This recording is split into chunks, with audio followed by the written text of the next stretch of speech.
Hello and welcome to What the F*** Just Happened Today, your essential guide to the daily shock and awe in national politics. I'm Joe Amditis. Let's get to it.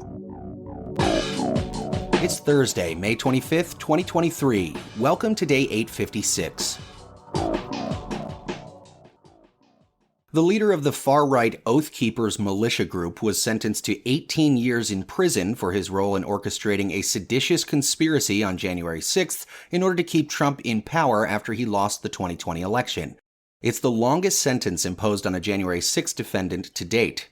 A jury convicted Stuart Rhodes last November of seditious conspiracy for plotting to forcefully disrupt the transfer of power after the 2020 election. Judge Amit Mehta told Rhodes, "You, sir, present an ongoing threat and a peril to this country, to the republic, and to the very fabric of our democracy." The judge added, "For years, it's clear that you have wanted the democracy in this country to devolve into violence, and you have thought that violence is an acceptable means of accomplishing your ends." The judge concluded that Americans will now hold our collective breaths every time an election is approaching.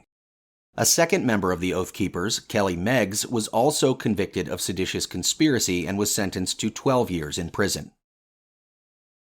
Moving on, the Supreme Court limited the EPA's authority to protect wetlands and waterways under the Clean Water Act, marking the second time in a year that the court has limited the EPA's ability to combat pollution and mitigate climate change. The issue the court considered was what counts as waters of the United States under the landmark 51-year-old Clean Water Act, and how far upstream federal water protections should extend to protect downstream water quality for drinking and wildlife. The ruling will prevent the EPA from putting federal protections on as much as 118 million acres of wetlands. Biden criticized the decision, saying that the ruling defies the science that confirms the critical role of wetlands in safeguarding our nation's streams, rivers, and lakes from chemicals and pollutants. He added that it also upends the legal framework that has protected America's waters for decades.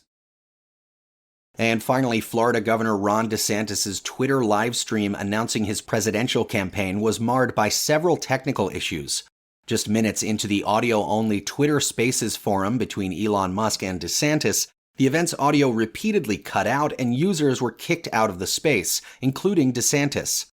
After nearly 20 minutes of the app crashing, echoing audio, and general confusion, the livestream abruptly ended. Eventually, Musk launched a new Twitter Space, delaying DeSantis' presidential announcement by nearly half an hour. Joe Biden's Twitter account, meanwhile, mocked the DeSantis disaster, tweeting, "This link works," and inviting followers to donate. And in the polls, CNN says 53% of Republican primary voters prefer Donald Trump for the party's presidential nomination, while 26% prefer DeSantis. And 60% of Democratic voters say they favor Biden for their party's nomination, 20% prefer activist Robert F. Kennedy Jr., and 8% say they back author Marianne Williamson. Another 8% say they would support an unnamed someone else. That's all for now. You can find the links and sources for all of these stories on the main website. And as always, visit whatthefjusthappenedtoday.com for the latest news and headlines. Until next time, I'm Joe Amditis.